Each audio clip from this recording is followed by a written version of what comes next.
জিলিং সারেং মানে গ্রামটার নাম শুনলেই গায়ে দেখো আমার কাঁটা দিয়ে দিচ্ছে।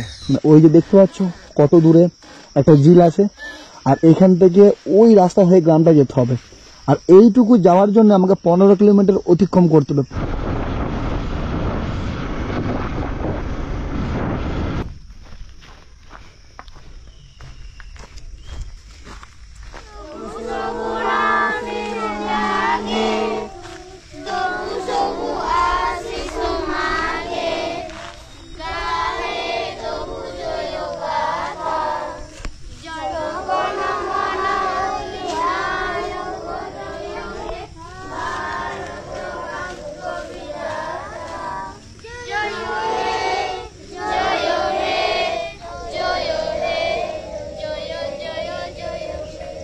আমরা পড়াশোনা করব, আমরা বড় বড় অফিসার হব, চাকরি করবি, কেউ ইঞ্জিনিয়ার, কেউ ডাক্তার হবি, হবি তো?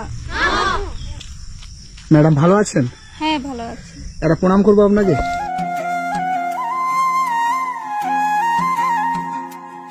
বাচ্চাটি কার? আমার। বাচ্চাটি আপনার? হ্যাঁ। কি নাম? খেরওয়াল মুর্মু। খেরওয়াল? হ্যাঁ, KHWRAL খেরওয়াল মুর্মু। এইগুলি আপনার স্টুডেন্ট? হ্যাঁ। এই জায়গাটার কি নাম? জিলিং সেরেং। জিলিং সেরেং? হ্যাঁ। এটা স্কুল? হ্যাঁ। কে বানিয়েছে? আমরা। আপনারা? হ্যাঁ। এই গ্রামেতে কতগুলো বাড়ি আছে? মোটামুটি 95টি। 95টা? হ্যাঁ।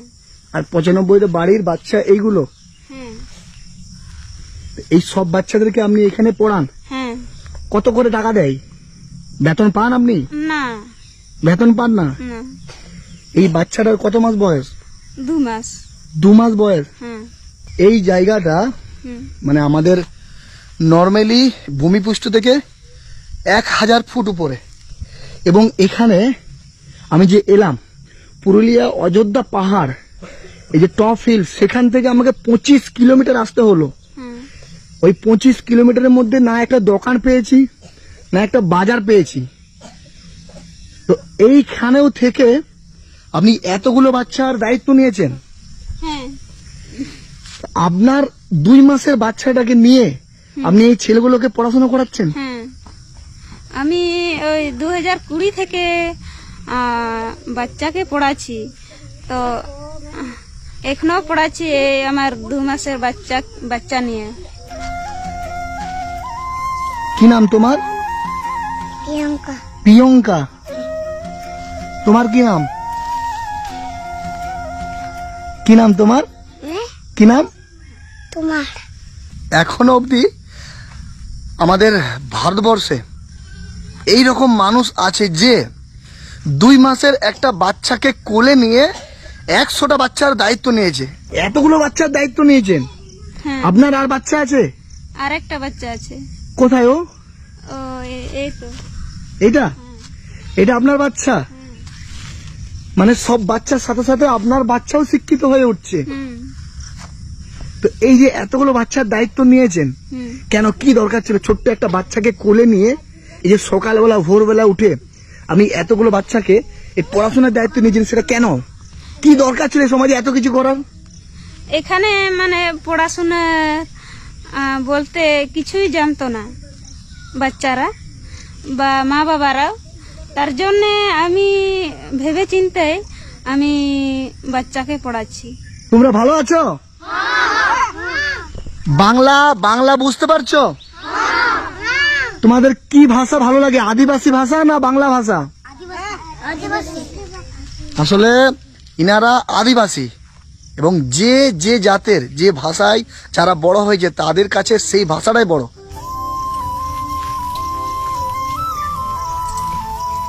এই মানুষটা একটা টাকাও এই বাচ্চাদের কাছে নেয় না, তারপরেও পুরো গ্রামের বাচ্চাদের জন্য কতটা আত্মত্যাগ করেছে আপনারা ভাবেন।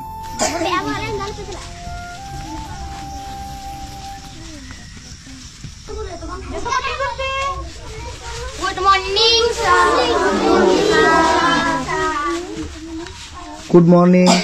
আচ্ছা বসো, তোমরা সবাই বসো। ম্যাডাম, এই সময় এসে আপনাকে আমি বিরক্ত করছি না তো? না, বিরক্ত না।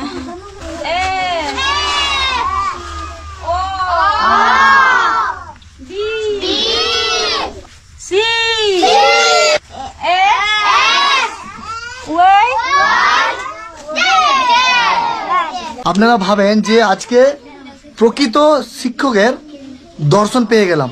এটাতে সামান্য কিছু আছে আমার তরফ থেকে, ওটা রাখবেন। আমাদের ভারতবর্ষের প্রত্যেকটা মহিলাকে আপনি দেখিয়ে দিলেন যে সকালবেলা উঠে শুধু রিল বানানো আমাদের কাজ নয়, সকালবেলা উঠে রাস্তায় নাচা আমাদের কাজ নয়।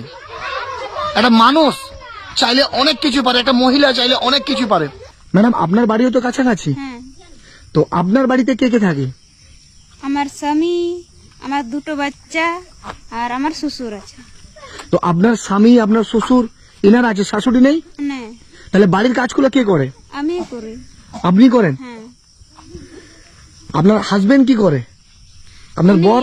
উনি চাষবাস করে। একটু আপনার হাজবেন্ডের কাছে আমরা যাবো, দিয়ে আবার এখানে আপনার কাছে আসবো। কেউ নিয়ে যেতে পারবে? হ্যাঁ। হ্যাঁ, সঞ্জিত, কাকু ঠাই দিন। সঞ্জিত কে আছে? তুমি একটু নিয়ে যাবে? চল।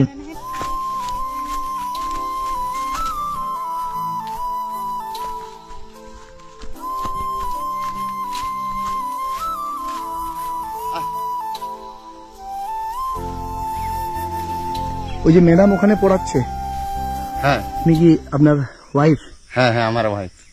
আর এটা কাদের জমিতে হাল দিচ্ছ? এটা আমাদের এই জমিতে।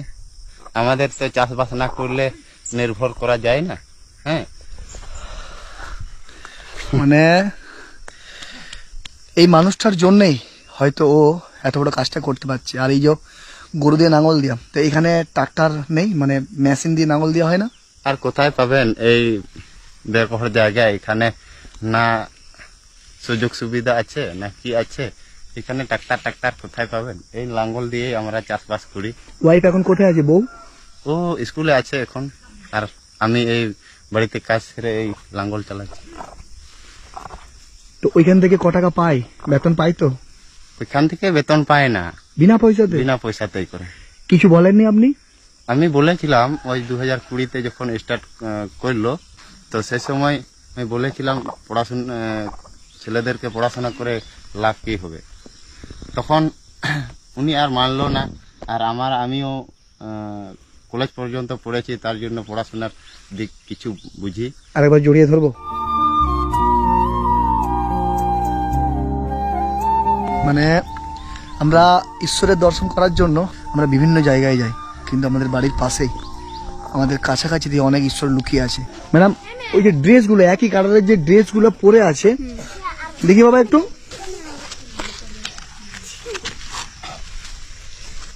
এই ড্রেসগুলো কারা দিয়েছে? কোথায় পেলেন আপনি? এগুলো ওই কলকাতার লোকেরা দিয়েছে। মানে এখানে কি ঘুরতে এসেছিল? হ্যাঁ ঘুরে দেখার পরে দিয়েছে? হ্যাঁ। আপনারাও যদি এই দিদিমণির পাশে আপনারা একটু দাঁড়ান, তাহলে ইনার সাথে সরাসরি আপনারা যোগাযোগ করতে পারেন। আপনার সাথে সরাসরি যোগাযোগ করতে পারলে ফোন নাম্বার আছে? হ্যাঁ। বলতে পারবেন? হ্যাঁ। বলেন। 93 82 93 82 39 39 67 67 হ্যাঁ 22। 22। আমরা বেশিরভাগ সময় কি দেখি, যে কোনো একটা মহিলা রাস্তায় যে ডান্স করছে, তার দেখবেন লক্ষ লক্ষ ফলোয়ার্স।